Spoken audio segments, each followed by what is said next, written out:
¿Qué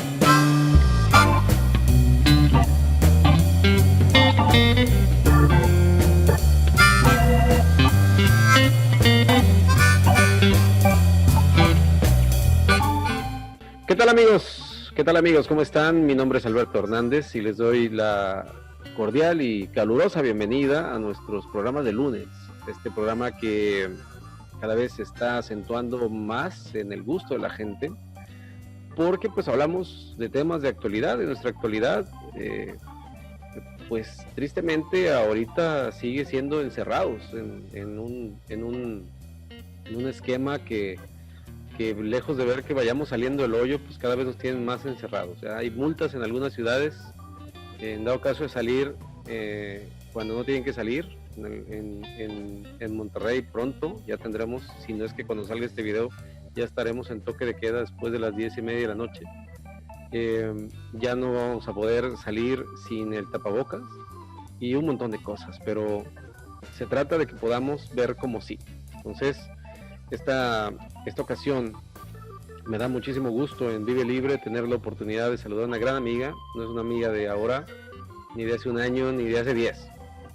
Es una amiga de hace ya muchos años. No voy a decir para no quemarla de edad, ¿no? Pero me da muchísimo gusto porque nos conocemos desde los años 90, ¿no? Entonces imagínense, para muchos todavía no habían nacido, ni siquiera estaban pensados. Y pues hay una gran historia que contar. Como lo platicábamos antes de entrar al aire, vivimos otro estilo de vida, vivimos otra forma, disfrutamos otras cosas que hoy quizás los jóvenes no tengan la misma oportunidad de conocer como nosotros lo vivimos. Nos valía un poquito más el poder salir y divertirnos con las cosas simples. Hoy parece que lo simple es lo más técnico, y ahí es donde verdaderamente este espacio tenemos que aprovecharlo para poder llegar a buenas conclusiones y encontrar maneras de cómo sí hacer y disfrutar la vida.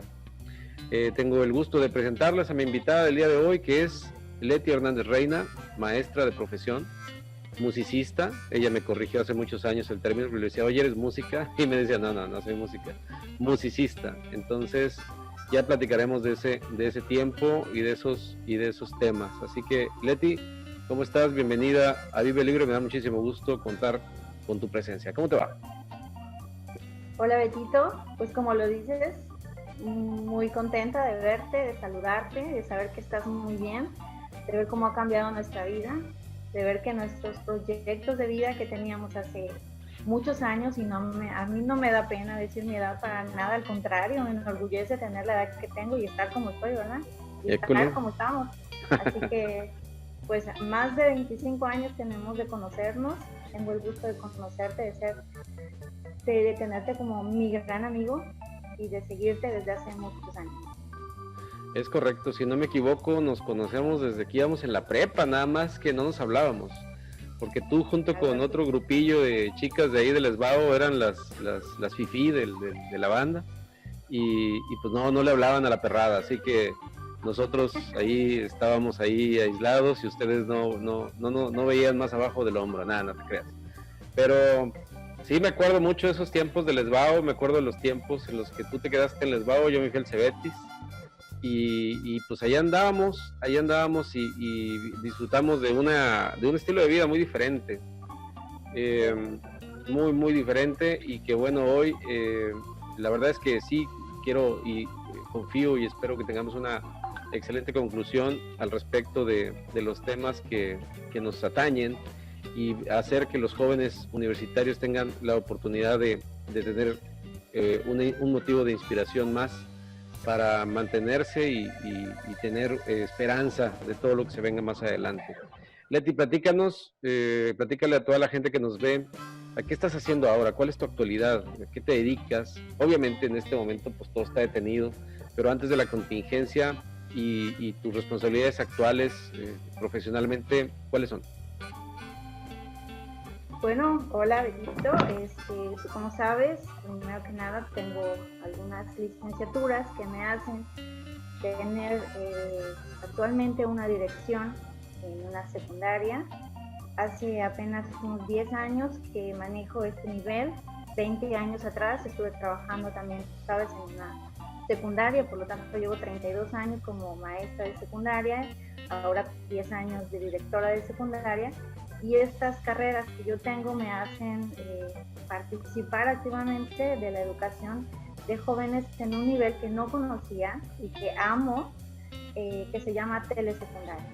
Cuando tú como maestro empiezas a dar clases, no sabes que hay subsistemas, por ejemplo, como este de telesecundarias. Entonces, te limitas solamente a buscar ese nivel, ¿no? Secundaria o primaria o preescolar. Y bueno, fui muchos años maestra de preescolar, de primaria, de secundaria, de bachillerato, pero hace 10 años encontré este subsistema llamado telesecundaria y estoy enamorada de este sistema. Pudiera yo en este momento ser rectora de alguna universidad, sin embargo, el haber conocido este sistema, vaya, me enamoró tanto que día a día sigo preparándome para que mis alumnos de este nivel mejoren su calidad de vida. En este momento sigo estudiando, como siempre, me encanta, pero estoy de directora y de maestra en el nivel telesecundario. Te digo, es un nivel que para muchos es desconocido, para mí lo fue. Durante 20 años de carrera como maestra no conocía este sistema hasta que entro al sistema federal y conozco el nivel de telesecundaria, es el nivel rural de secundaria, y es maravilloso. Maravilloso, ¿por qué? Porque pasas todo el día con tus alumnos. Eres maestra de todas las materias y puedes darte el lujo de manejar tus horarios y conocer realmente a tus alumnos. Cuando tú eres maestro a nivel secundaria y das por horas o clase, por ejemplo, con una materia, llegas y te enfocas literalmente a tu materia, no te enfocas a conocer a los alumnos ni a mejorar sus estándares de calidad de vida. Sin embargo, cuando estás todo el día con ellos, los conoces y mejoras cada aspecto de su vida. Por eso me encanta. Entonces, lo que hago ahora es, bueno, ser directora del nivel de telesecundaria. Esa es tu actualidad profesional y pues una labor que sin duda deja a los que, bueno, hemos tenido la oportunidad de compartir esa profesión, en el caso mío a nivel bachilleres y a nivel universitario, pues deja muchísimas satisfacciones, pero al mismo tiempo muchísima responsabilidad por los tiempos que estamos viviendo y por las generaciones que nos ha tocado influir. Y esto evidentemente está cambiando. Yo he sido, y tú me conoces, incluso me has cuestionado y estoy de acuerdo al respecto de mi crítica hacia el sistema educativo. O sea, no soy un partidario del sistema educativo en general, cómo funciona, así como en algunas cosas de iglesia y demás. Yo no, o sea, cuando me preguntan de la iglesia, yo no digo que no creo en Dios, sí creo en Dios, lo que no creo es en el sistema, ¿no? Y yo tengo que diseñar y crear mi propio sistema de fe, porque no estoy de acuerdo con el sistema de fe que se impone en algunas religiones, principalmente la católica. Ya somos dos. Exacto. Y en el sistema educativo, pues yo también he tenido que crear mi propio sistema de educación dentro del sistema de educación. Es que porque de eso se trata. Sí, así de es. eso se trata, Beto, perdón que te interrumpa. De eso no, está bien. Mira, apenas estuve con el maestro Lepe. El maestro Lepe está encargado de diseñar los libros de español de la nueva reforma educativa. Y increíblemente, al igual que tú, podríamos pensar que el sistema educativo mexicano está basado en otros países, ¿no? Somos copia literal de otros países. Y eso es una mentira, es una falacia. Muchos de nosotros creemos lo que muchos creen porque no nos metemos a investigar realmente lo que está pasando. Mira, al hablarte de telesecundarias, te estoy hablando de un subsistema que tiene su propio método y que no existe en otra parte del mundo. Por lo tanto, no podríamos explicar ese sistema. ¿Por qué? Porque no existe. Me explico, solo existe en México. Okay. Así que cuando nosotros hablamos de que copiamos sistemas de otros países es porque es lo que dice la gente. Nos dejamos llevar precisamente por eso, porque no investigamos. Al estar estudiando, porque uno tiene que estarse preparando constantemente, escucho al maestro Lepe decir, nosotros tuvimos que salir a la calle y ver de qué está hablando la gente, cuáles son los temas de los que habla el mexicano. Y de eso lo llevamos hacia un libro para que el niño que está estudiando en cualquier nivel, preescolar, primaria, secundaria, hable de temas que se hablan en México.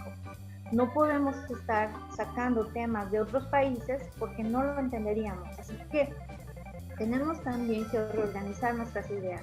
O sea, ahí quitamos las ideas de que nuestro plan en la cuestión académica viene de otros países, ¿no? No es así. Así que yo también no estoy conforme con algunos temas de los libros, por lo tanto yo hago mi propio sistema.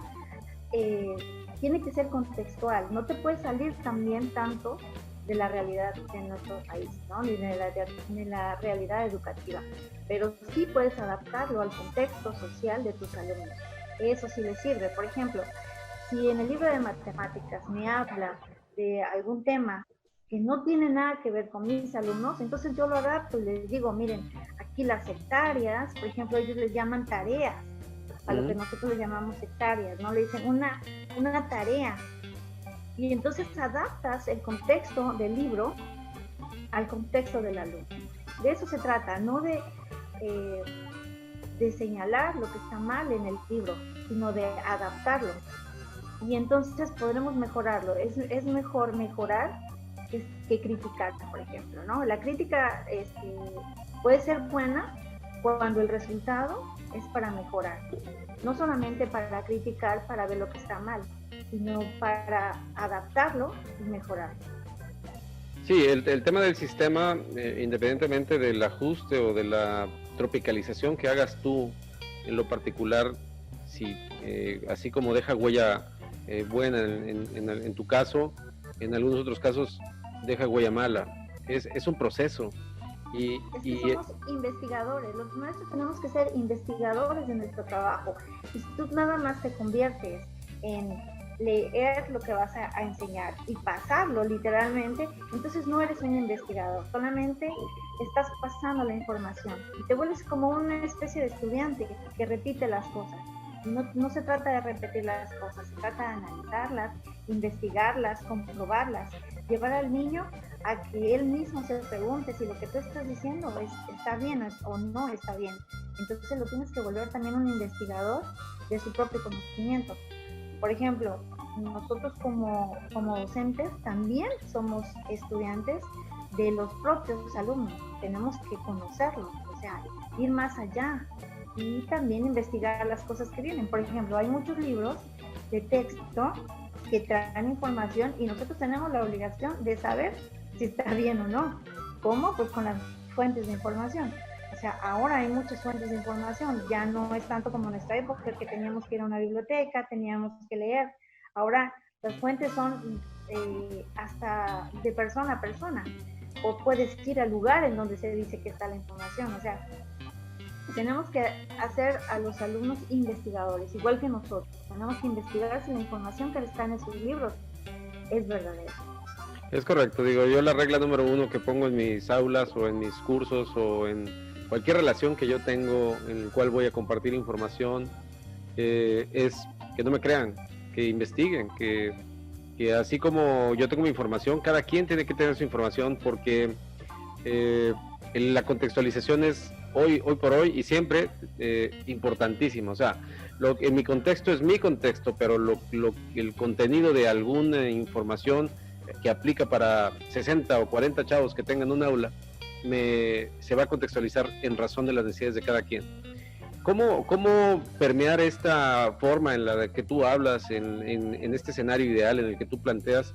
¿Cómo permearlo o cómo homologarlo con el resto de catedráticos o de maestros que pues no piensan igual que tú? Mira, es que pienso que esta cuestión de ser docente es definitivamente de una vocación. Tienes que tener vocación. Si tú quieres, por ejemplo, tener un trabajo estable, porque muchos se van por ser docentes por esto, porque es estable la cuestión del suelo y todo eso, entonces búscate otro trabajo. Okay.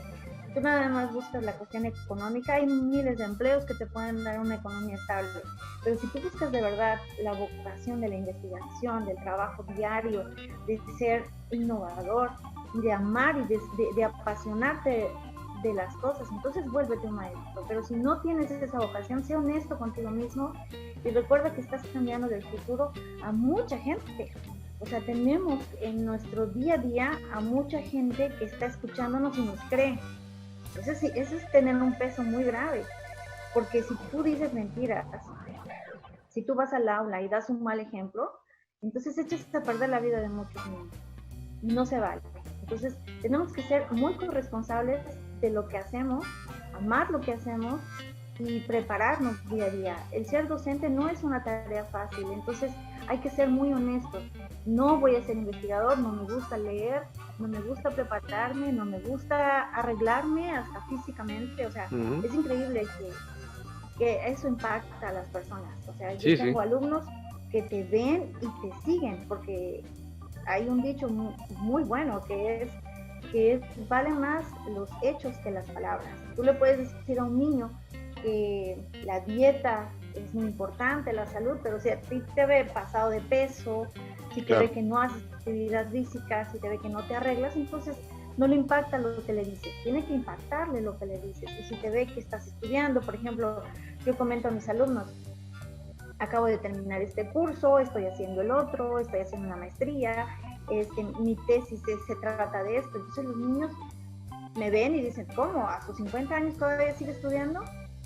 Quiere decir que ellos apenas están empezando y que les faltan muchas cosas y que todos estamos día a día aprendiendo de todo. O sea, de todo lo que puedas aprender es bueno, no es tarde. ¿Ok? Entonces eso impacta a los alumnos. Por lo tanto, un maestro que no se levante día a día con esas ganas, con ese entusiasmo, con esa energía, entonces que haga otra cosa, definitivamente. En este contexto, Leti, y yéndonos hacia el tema del programa, ¿cómo se podría traducir la palabra libertad en el desempeño de la labor magisterial? Bueno, ahora en la reforma educativa vienen nuevos términos. Tenemos nosotros que adaptarnos al contexto actual, ¿no? Pero la autonomía curricular nos da precisamente esta libertad que tú dices para adaptar no solamente los contenidos, sino las acciones que vamos a emprender día a día los docentes. Por ejemplo, antes teníamos talleres, ¿no? Los famosos talleres a los que íbamos después de clase eran las extracurriculares, ¿no? Que entonces tú podías tener clases de tejido, carpintería, esas cosas. Y eran muy buenas. Ahora lo que plantean son los clubes, que también ya salieron de la reforma, pero regresamos otra vez a que tú adaptes la condición del contexto social para el mejora de tus alumnos. Por ejemplo, yo tengo un contexto en donde los alumnos viven una realidad del campo. Entonces, ¿qué haces? Pues adaptarte, de modo que en ese momento les digas, bueno, vamos a estudiar mecánica. No están en la ciudad como para manejar ciertas tecnologías. Entonces, vamos a conocer el campo. ¿Pero para qué? Para mejorar el campo. En este caso, muchos niños tienen la idea de que se van a ir de su pueblo y que van a ir a Estados Unidos y que van a trabajar allá de lo que sea. Y yo les digo, a ver, esperen, ¿por qué no son mejor agrónomos? Regresan a su comunidad y la convierten en algo mejor, algo sustentable. Vamos a trabajar, por ejemplo, en las calles, no vamos a pavimentar, y todos se espantan, ¿por qué no vamos a pavimentar? Porque, bueno, el suelo se mueve. Cuando tú pavimentas una calle, la tierra va muriendo poco a poco, y va muriendo todo lo que hay alrededor, porque no mejor las mantenemos limpias, las mantenemos bonitas, y entonces tu comunidad seguirá siendo verde, seguirá siendo fresca. Entonces, si tú te quieres preparar, ve, prepárate y regresa con esa preparación para mejorar tu comunidad. O sea, tenemos que ser contextuales, definitivamente, ¿no? Y esa libertad la tenemos los docentes. Si tú, por ejemplo, tienes un plan y haces algo que se llama plan de mejora continua, entonces lo que tú vas a hacer es ver a futuro, con esos alumnos que tienes en este momento, lo que van a hacer a futuro, pero que va a beneficiar a su comunidad. y a su familia, empezando obviamente por la familia. Mira, te cuento, yo en este momento estoy haciendo una maestría en ciencias y esta maestría me está permitiendo hacer una tesis relacionada con la mejora de la salud. O sea, si los niños que están en mi comunidad mejoran su dieta, porque de ahí partimos de la salud, entonces van a tener un mejor rendimiento académico y una mejor calidad de vida. No estamos hablando de que les voy a quitar lo que comen y les voy a poner pescado fresco y cosas que no puedan tener. No, estoy cambiando de una dieta ácida a una dieta alcalina. Claro. O sea, niños dejen de consumir ácido fosfórico que viene en todos los refrescos y que consuman agua, por ejemplo, alcalina. Que alcalinicen el agua, que dejen de comer ácidos en sus comidas, entonces mejora su calidad de vida. Esa libertad la tengo yo como docente. El gobierno no me está diciendo lo que tengo que hacer, sino con los fundamentos científicos que me da el programa de Química 3, por ejemplo, Química énfasis, Ciencias énfasis en Química de tercero de secundaria, yo puedo ver el plato del buen comer, la tabla periódica y encaminarlos con esa libertad que yo tengo del currículum a hacer algunos proyectos o propuestas para mejorar la calidad de vida del alumno. Y esa es la libertad que tengo como docente. ¿Me explico? Sí, por supuesto. Sí tenemos, nada más es cuestión de que quieras, de que busques y que obviamente tengas una vocación para eso. Muy bien, Leti. Oye, ¿es factible que desaparezca el esquema de calificaciones? Porque ¿qué tanto sigue agregando valor el que una persona desde un solo contexto evalúe y califique a personas que posiblemente tengan una forma de pensar diferente y que dentro de cierto tiempo compruebe que tenía la razón, si verdaderamente era su enfoque y su vocación sobre ese tema en particular, y pudiese ser que una persona con el simple hecho de poner un número reprobatorio o un número con el cual no coincide y que no le gusta la evaluación que se está haciendo, pudiese detener un proceso profesional de un joven o de un niño. ¿Qué tanto? ¿Has escuchado de las inteligencias múltiples? Sí. Bueno, y el desarrollo de las habilidades. Sí, por supuesto. Bueno, entonces, partamos de ahí. Recordemos que actualmente nosotros como docentes no damos una calificación basado solamente en un aspecto. Tenemos muchos aspectos que evaluar. Dentro de esa evaluación, quien evalúa las habilidades y las inteligencias múltiples lleva al niño a tener una conciencia de cuáles son sus capacidades, de cuáles las puede desarrollar y a dónde va a llegar. Por eso es bueno una evaluación, no tanto una calificación. Si estamos hablando de que yo te voy a poner un número de acuerdo al resultado de un examen, entonces estamos siendo muy retrógradas.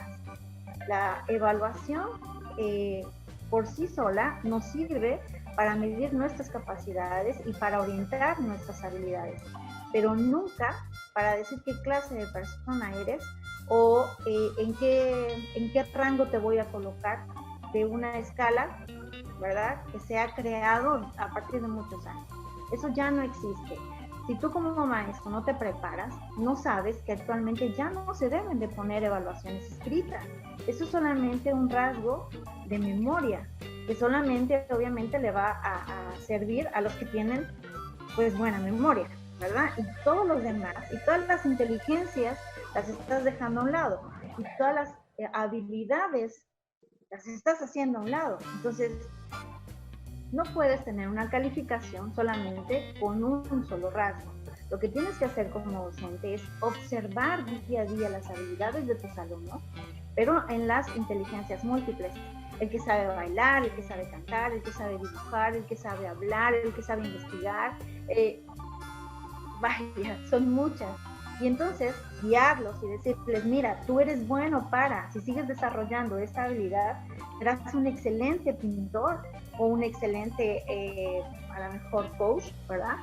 Puede ser. O sea, cada quien tiene diferentes habilidades y como docentes tenemos que saberlas y desarrollarlas. Porque si solamente pones un 10 al que sacó por tener buena memoria, entonces estás limitando a los alumnos a que desarrollen solamente una de sus habilidades. Oye, Leti, pero ¿en qué país vives tú? O sea, porque eso no lo hace nadie, o sea, con todo respeto, a lo mejor lo haces tú y lo hacen tus maestros a los que diriges y todo, pero pues ahí te encargo que te des una vuelta por las universidades, eso nadie lo hace. Es que estamos en una transición, Beto, estamos en una transición, estamos en un cambio. La reforma educativa que se está llevando a cabo es la única reforma educativa que nos está dando a los docentes la capacidad y la posibilidad de poder hacer esto. Tenemos que reconocer las cosas cuando están bien y cuando no están bien. Claro. Veníamos en un esquema tradicionalista, ¿verdad? En donde solamente se aplicaba esta cuestión de los números, ¿no? De calificar con exámenes. Desde que entró la reforma, ¿verdad? Nos dan la capacidad de poder hacer esto, pero no nos han dado ni el tiempo ni la preparación de todos los docentes. Es una cascada de mala información. Por ejemplo, quien hace un libro, quien hace un cambio en la reforma, da un curso a las personas que van a bajar esa información, pero es como el teléfono descompuesto. Ya cuando llega a los docentes, ya va en otra cosa, ya no aterriza precisamente en lo que era originalmente el propósito. Entonces, lo que nosotros como docentes nos toca es informarnos, es autoinformarnos, es investigar, es leer las 500 páginas que trae los aprendizajes claves, ver cuáles son las diferencias, las palabras nuevas, lo que se ha cambiado, pero es una cuestión muy personal. Nadie te va a venir a decir a ti qué es lo que tienes que hacer o no. Tienes que informarte. Como docentes tenemos la obligación de estar constantemente informados. Mira, acabo de terminar un curso de 40 horas de habilidades para los alumnos. Acabo de terminar otro de otras 40 horas en este periodo, ¿verdad? Que nos están dando de ir a casa. Hay que prepararse. Somos docentes. Si fuéramos otra cosa, entonces haríamos otra cosa. Pero no es una cuestión de culpar al gobierno o de culpar a la economía. No, es una corresponsabilidad social. Tú como docente, desde que el momento que eliges ser docente, sabes que tu responsabilidad es estarte preparando constantemente. Entonces no echamos la culpa a nadie, es una cuestión muy personal. Sí, el maestro es el aprendiz permanente, ¿no? Siempre. Así es. Muy bien, Leti. Me voy a salir un poquito de la línea que llevamos, porque si nos pusiéramos a hablar de educación, aquí nos chutaríamos al menos unos 25 días, ¿no? ¿Sabes qué es nuestra pasión? Es correcto. El tema es en qué momento en tu vida decides hacer un ladito, no digo desplazar por completo, pero en qué momento dejas el violín y los bongos a un lado, o bongoes, para decirlos bien, porque contigo hay que tener mucho cuidado cómo se dicen las cosas, pero ¿en qué momento dejas la música en general para dedicarte de lleno a la comunicación y por qué? A la educación, perdón, ¿y por qué? Ay, tocas un tema muy, muy especial para mí. Tú sabes que somos muchas cosas. Los seres humanos no somos una sola cosa. Los seres humanos hacemos muchas cosas, somos un todo. Desde muy chica, tú sabes que mi amor por la música se despertó. Aprendí, gracias a Dios, tuve la oportunidad de aprender muchas cosas en esta cuestión de la música, de estudiar música de forma ya formal, profesional. Viajé mucho, toqué mucho, hice muchas cosas. Estuve los últimos 20 años de mi vida con una orquesta, pero también tenemos otra parte. En el momento en que yo tuve a mi hija, y tú lo sabes porque tú estuviste conmigo en ese proceso cuando yo estaba embarazada de mi primera hija, es correcto. En ese momento yo decidí que esta parte de la música la amo, pero también la parte de ser mamá es una parte muy responsable. Ya no podía viajar porque tenía que atender a mi hija. Entonces, fue una cuestión de prioridades, ¿no? O sea, amo la música, la tuve, me dio la oportunidad de viajar mucho, de conocer mucha gente, de hacer algo que me gustaba, pero al ser mamá, entonces también conocí la parte de ser responsable, de vivir esos momentos con mi hija. Y entonces dejé un poquito y me dediqué solamente a la orquesta, ya no a viajar tanto. Entonces tocar con la orquesta nada más era los fines de semana, y entonces pues la llevé bien, o sea, muchos años, trabajar en una escuela, atender a mi hija y los fines de semana tocar en la orquesta. Entonces podía hacer varias cosas. Pero después, al entrar al sistema federal, yo pedí irme a la escuela más lejana, y entonces sí tuve que dejar de lleno la cuestión de la orquesta. Dejé a mis hijas y me fui a la zona rural más lejana que te puedas imaginar, donde no había nada, y tan no había nada que lo que sobraba era tiempo. Entonces ahí retomé la guitarra, di clases de música para mis alumnos. Entonces en sí no es que haya dejado de toda la música, sino que la tomo ahora nada más en momentos especiales. Ya no me desvelo, ya a mi edad ya no quiero desvelarme, porque tú sabes que la música te lleva a eso, a que tienes que viajar y es cansado, te tienes que desvelar y es cansado. Entonces quiero estar al 100% para mis alumnos y al 100% para mis hijas. Es por eso. Oye, Leti, ¿y por qué eres tan rara? O sea, en el buen sentido, en el buen sentido, porque ¿cómo tomas una decisión de ese tipo? Dices, yo tenía que atender a mi hija, y de repente en un momento de tu vida decides irte al rancho más lejano donde todavía hay carretas, y darle ese giro, o sea, en un ramo en el que a lo mejor no dominabas. O sea, ¿por qué irte a tu llamémosle competencia más fuerte, menos fuerte, menos, con el cual tienes a lo mejor menos expertise, que evidentemente con el tiempo lo desarrollaste? Pero ¿por qué tomar una decisión de ese tipo? O sea, generalmente todo el mundo, tristemente digo todo el mundo porque a mí no me gusta generalizar, pero casi todo el mundo te dice, tienes que hacerlo de tal modo. A lo mejor tú pudieras estar ya desde hace mucho tiempo en una dirección muy bien acomodada en cualquier institución, incluso hasta particular, pero decides irte a un rancho, y yo sé, porque te conozco, las razones, o las intuyo, pero explicarles a los muchachos cuál es la razón por la cual te la complicas. Por vocación, mira, tú me conoces, trabajé 20 años en la escuela, bueno, en una escuela particular donde había todo, donde teníamos todo y donde hacíamos todo. O sea, no había ninguna circunstancia especial. Era una escuela muy pudiente, 20 años ahí trabajando, tenía ya todo, tenía mi casa, mi carro, mi vida hecha. ¿Me explico?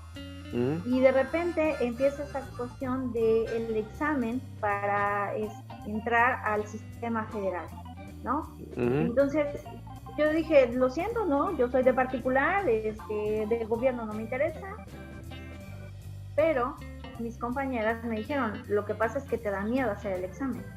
Y entonces, pues obviamente, pues me picaron ahí el orgullo, ¿verdad? Yo dije, ¿miedo? No, para nada. Así que hice el examen, como 20,000 personas que hicimos el examen, y quedé en segundo lugar a nivel nacional. Entonces me dicen en Jalapa, maestra, ¿a dónde se quiere ir usted?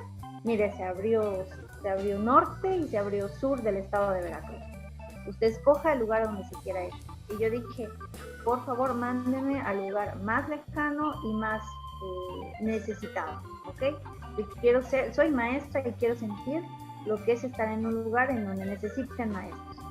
Entonces, dejé mi escuela de 20 años, de una estabilidad económica, de una estabilidad familiar, de todo lo que tú quieras, buscando ese reto, ¿no? Como maestra. Y sí, me mandaron a lo más lejano, a donde no había nada, ni luz, ni agua, y ahí sentí la verdadera vocación de maestra. Ahí demuestras día a día, vaya, esto, ¿no? Este amor a hacer más, y me encantó. me encantó. Yo dije, aquí me quedo, aquí soy maestra en 100%. ¿Por qué? Porque tienes que enseñarle a los alumnos todo, todo, desde cómo comer, cómo hablar, cómo vestirse, cómo utilizar los recursos, cómo leer, cómo escribir, cómo ver la vida. Vaya, yo estaba fascinada, pero no sabía que en el sistema federal también hay algunos procesos. Por ejemplo, después de estar 3 años en esa zona rural, llegó mi cambio. Me dijeron, maestra, usted por su currículum y por su edad y por sus logros y no sé qué, le toca estar ya en una supervisión escolar en el municipio de Córdoba. Y yo dije, no quiero, ya no quiero regresar, ya me quiero quedar aquí. Pero no, así es en la cuestión federal, así es que regresé a Córdoba, y en Córdoba les dije, no quiero estar en la ciudad, yo quiero otra vez irme a una comunidad, y entonces me cambiaron esa supervisión por una escuela rural, una escuela alejada también. Tú sabes, manejo 2 horas hacia mi escuela, y soy feliz. Feliz porque mi vocación finalmente es esa, ser maestra. No pido más. O sea, por supuesto, tú lo sabes, me han invitado a ser rectora, me han invitado a ser directora, me han invitado a hacer otras cosas, pero yo creo que todo a su tiempo, ¿no? Mientras yo pueda manejar, mientras yo pueda seguir estando en una comunidad, lo voy a estar tratando de mejorar la calidad de vida de esos niños que para mí son un futuro, y si quiero un mejor país, tengo que preparar a esos niños que van a estar en el futuro en ese país que yo quiero. Para tener un mejor mexicano, hay que preparar a esos mexicanos. Entonces yo me creo capaz, tengo el amor y el conocimiento para que esos mexicanos del futuro estén bien preparados. ¿Dónde queda la familia en ese contexto? Somos un país, me atrevo a generalizar otra vez, pero pues así se dice, aunque yo tengo mis formas de pensar, pero lo digo de esta manera para encajar. Pero México es un país en el cual muchos de sus rollos se basan en la familia, se establecen por la unión familiar de la cual se presume en este país, por la solidaridad del pueblo y por muchos rollos que se dicen en cámara y se dicen en video y se dicen. Una de las cosas que he descubierto en este oficio de repente andar haciéndole preguntas a la gente es que me he dado cuenta que la mayor parte de las personas a las cuales les pregunto cosas siempre te contestan como el futbolista. No, sí, por supuesto, esto. ¿Eres buen papá? Sí, soy buen papá. Oye, ¿eres buen hijo? Sí, soy buen hijo. ¿Eres buen maestro? Sí, soy buen maestro. Todo el mundo hace bien las cosas, ¿no? Pero por eso entrevisto gente como tú, porque sé que cuando les pregunto esto, verdaderamente tienen respuestas atípicas, raras, muy personales, y es por eso que me atrevo a hacerte esta pregunta. Esta pasión por tu o esta vocación que yo creo que está por encima de la pasión, ¿ha demeritado o ha disminuido tus resultados o la calidad de vida de tu familia? No entiendo, si te refieres a que estoy mal como familia. No, pues me refiero a si tú sales del prototipo familiar del que yo siempre tengo que estar con las hijas, yo siempre tengo que estar con la familia, yo siempre tengo que estar al pendiente de mis papás, yo siempre tengo que estar, o sea, el deber ser del estereotipo tradicional de la familia. ¿Sales de ese estereotipo? Pues tal vez sí, ¿no? Mira, como te comentaba hace un rato, el ejemplo arrastra más que las palabras. Yo les puedo decir a mis hijas muchos consejos, les puedo dar, pero ellas me ven, ¿no? Me ven día a día que me levanto con muchas ganas y que me voy a trabajar, y eso ha hecho que ellas sean unas buenas personas. Si te refieres a cómo estoy como familia, bueno, tenemos una familia de 3, son mis 2 hijas y yo. Mara es una excelente mujer, tú la conoces, es una mujer muy dedicada a lo que hace, es excelente estudiante, hasta ahorita, vaya, desde que inició su vida escolar siempre ha sacado 10 en todo, no es porque se lo exija, es porque ellas así son. Es ahora arquitecta, excelente, y yo no tengo ningún problema, al contrario, estoy muy orgullosa de mis dos hijas. Somos unidas en la cuestión de los valores, sabemos muchas cosas, pero no tenemos ningún problema en que yo tenga que ir a trabajar lejos y que las tenga que ver. Por ejemplo, en ese periodo en donde yo me fui, ellas se quedaron aquí, iban constantemente a verme, yo venía a verlas, pero yo creo que es la calidad, ¿no? La calidad del tiempo más que otra cosa, y sobre todo el ejemplo. No te puedo hablar de perfección, nadie es perfecta en esta cuestión, la familia es la que está contigo, punto.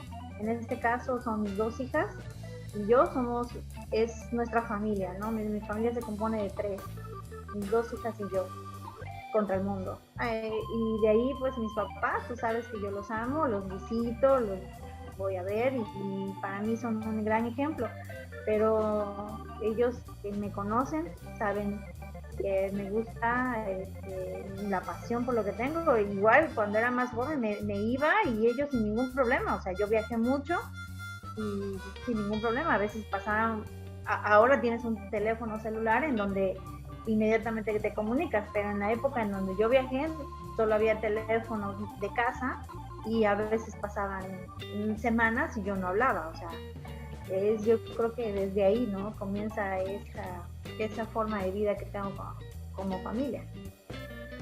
Sí, sin duda. Y lo digo, yo tengo muchísimo más contexto. Quizá la gente no lo logre percibir de golpe porque no te conocen, pero realmente yo sé cómo fue ese proceso y verdaderamente que eres una persona diferente.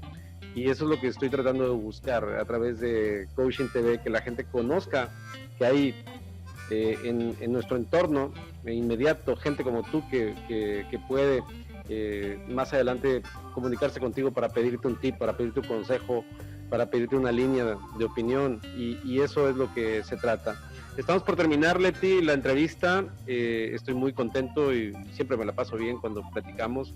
Se nos pueden pasar horas, como cuando nos sentábamos ahí en la escalera de la casa de tus papás a platicar cuando estabas embarazada, y eran horas y horas y horas de platicar. Y ahora es lo mismo, eso no cambia, esa es la química y la magia entre las personas que nos permite tener esa cohesión. Te pregunto que si te encontraras a Leti de 5 años, a esa chiquilla morenita, chaparrita, flaquita, de 5 o 6 años, y te la toparas de frente ahí en alguna calle de Córdoba, Veracruz, con ese olor al café tostado tradicional de ahí, y ella te preguntara, oye, Leti grande, Leti del futuro, ¿qué me recomiendas para la vida? ¿Qué le dirías? Definitivamente uno tiene que ser muy auténtico y tiene uno que creer en uno mismo. La gente te puede decir muchas cosas de cómo es la vida, de cómo vivir la vida, y hay que saber escuchar consejos. Mira, una de las cosas que tiene, por ejemplo, mi hija, es que sabe escuchar consejos, y eso le ha servido de mucho. Entonces, definitivamente hay que escuchar a los demás en la cuestión de los buenos hábitos, por dónde no irse, qué sí hacer, qué sí no hacer. Pero tienes que seguir tu pasión, tienes que seguir lo que llevas dentro, lo que te hace feliz. Todos hablan acerca del dinero, ¿no? De que el dinero es la felicidad. No es la felicidad, te ayuda, por supuesto, pero no lo es. Así que a esa niña de 5 años yo le diría,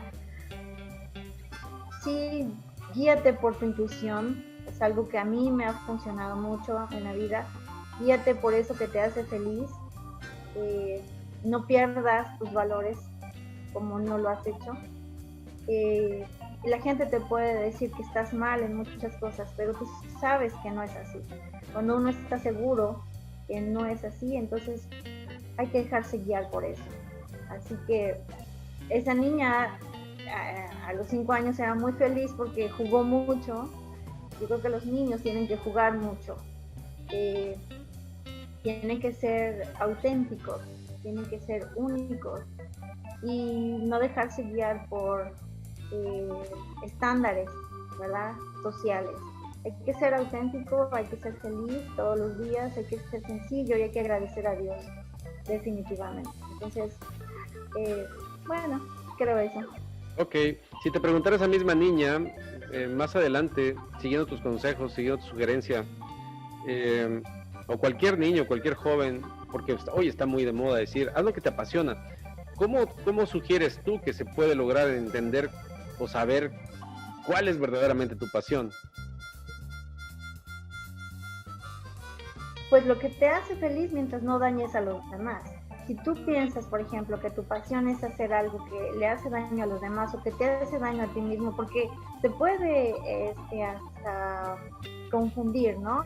A mí me apasiona, por ejemplo, estar viendo la tele o jugar fútbol. Sí, pero eso no le hace bien a nadie, ni siquiera a ti. Las cosas que nos apasionan tienen que ver con una calidad de vida, tienen que ver con hacer bien, tienen que ver con que tú te desarrolles como persona y que seas feliz, ¿no?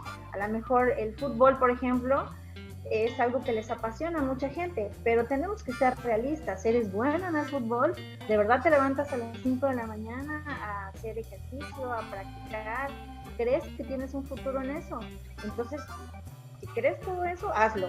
Pero si crees que no es así, entonces hay otras pasiones también. Hay que desarrollar ciertas cosas, hay que ser realistas también. ¿Qué es lo que sí se va a poder y no se va a poder? Por ejemplo, si tú quieres ser rico, entonces hay muchas cosas que no te van a hacer rico, te van a hacer feliz, te van a dar una vida estable, pero no vas a ser rico. Me explico, hay que ser bien realistas. Las pasiones a veces nos llevan a ser estables, más no ricos. Hay otros que te hacen ricos, pero no feliz. Entonces, tenemos que mediar esas cuestiones. O sea, ser apasionado, ya lo estás haciendo, eres bueno en eso, esa es la pasión, ser bueno, desarrollarte, seguir constantes. Yo creo eso. Perfecto. Bueno, Leti, pues prácticamente estamos en el final del programa.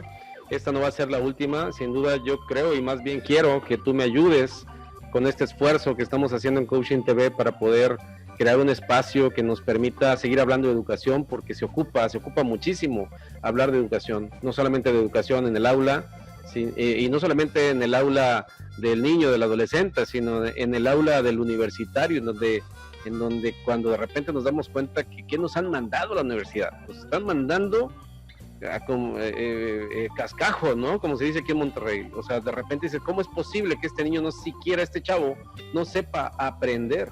Que no sabe ni siquiera asimilar, no sabe interpretar, no sabe hacer un resumen curricular que le permita venderse, porque ni siquiera tiene la posibilidad de conocerse. Entonces, sí, por supuesto. Y bueno, fuera que hubiera gente atípica como tú, y qué triste que lo bueno sea atípico en este país. Pero me gustaría que, si tienes a bien considerarlo, que pudiésemos tener un espacio en donde habláramos única y exclusivamente de educación, en el cual no solamente hablemos tú y yo, sino podamos tener gente invitada, que incluso a mí me invites, que tú seas la titular de ese programa, en el cual tú, con toda la libertad y con toda tu forma de pensar, pudieras dirigir ese programa. Sería para mí un placer el poder verte y el poder de algún modo ayudar y contribuir a través de las formas que hoy ya tenemos más abiertas para podernos comunicar, y no solamente a través de un canal oficial o de un canal particular, sino aquí con libertad de hablar al respecto de todo lo que sí se puede hacer desde un punto de vista propositivo. Esa es mi propuesta, te la dejo en la mesa, ojalá que se pueda. Y pues te agradezco muchísimo este tiempo con el cual pudimos platicar, y quizás sea la pauta para algo que desde hace ya tiempo tenemos proyectado hacer, y que podamos cambiar y mejorar muchísimo más el mundo de la educación. No sé si quieras agregar algo y decirnos dónde la gente te puede localizar en redes sociales. Claro que sí, Beto, al contrario, muchísimas gracias a ti. Vamos rompiendo paradigmas, definitivamente. Todos los días rompemos esos estereotipos, tenemos que romper la tradición, aunque hay que rescatar algunas cosas. No todo está mal, no todo es malo, al contrario, nosotros somos el producto de esa tradición o ese paradigma Sin embargo, tenemos que ir más allá. Desgraciadamente los procesos educativos no se llegan a cumplir en algunas personas. Si no tuviéramos las personalidades que tenemos, si no tuviéramos los científicos que tenemos, así que no todo está perdido. Yo soy amante de pensar que hay esperanza. Yo creo 1000% en los jóvenes, creo 1000% en sus capacidades, en sus habilidades, en sus valores, en que este mundo va a mejorar. No soy de las personas negativas que piensan que todo está perdido, que nos va a ir muy mal, que al contrario. Yo creo 100% en los jóvenes y me encantaría que ellos también lo crean.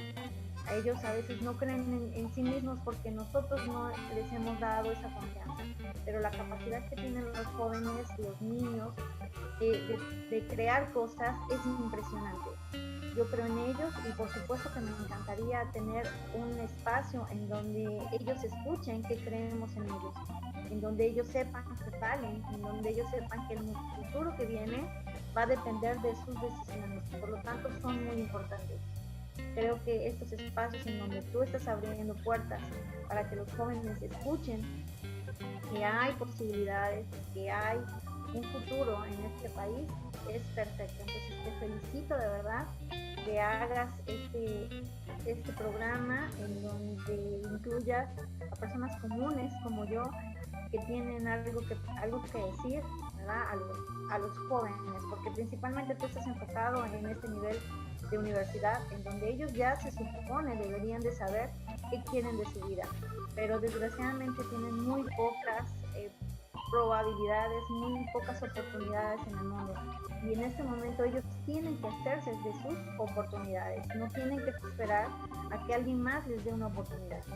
Ellos tienen que crear sus propias universidades, sus propios centros de trabajo, sus propias empresas, su propia estabilidad emocional, económica, social. Así que gentes como tú hacen que los jóvenes tengan una oportunidad. Así que felicidades y por supuesto aquí estamos, amigo, a tu disposición.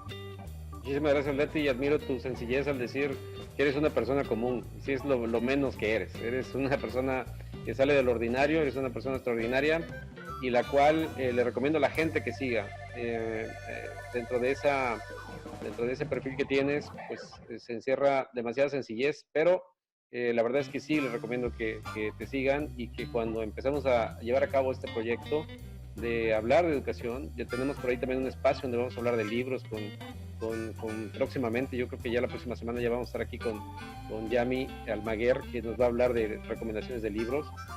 Ya estamos trabajando en eso para poder generar mayor educación con los jóvenes y con todas las personas, porque esto no es un tema de edad, es un tema, la cultura es algo de lo que se debe de estar hablando constantemente. Así que bueno, Leti, pues muchísimas gracias por haber estado con nosotros. Me encanta platicar contigo, me comprometo en estar más en contacto. He estado un poquito perdido por todos esos proyectos que hemos estado tratando de lanzar, que de una u otra manera no son proyectos comerciales, no son proyectos que dejan dinero, pero sí son proyectos que dejan muchas satisfacciones, y te invito a que seas parte de eso porque tú estás enfocada también a servir y eso a nosotros nos llena demasiado. Nos vemos pronto y seguimos en contacto, Leti. Muchísimas gracias. Suerte, gracias. Gracias, y a toda la gente que tenga la amabilidad de mantenerse en sintonía con nosotros a través de Coaching TV, le agradecemos mucho el que se haya dado el tiempo para escucharnos en la versión corta, en la versión larga, en la versión completa. Así que sigan en contacto con nosotros, por favor, denle compartir esta transmisión en Facebook, denle like a nuestros espacios en Coaching TV y en Coaching Global, y asimismo también en nuestro espacio en YouTube, en donde estamos creciendo, en donde vamos avanzando. Este programa fue producido por David Sierra, encabezando todo el tema técnico con nuestra empresa, y un servidor, Alberto Hernández, en la dirección y transmisión de este programa. Muchísimas gracias a Leti Hernández, Reina, desde Córdoba, Veracruz, que tuvo la amabilidad de atendernos en esta bonita entrevista. Nos vemos pronto. Muchas gracias, cuídense y que Dios nos bendiga siempre.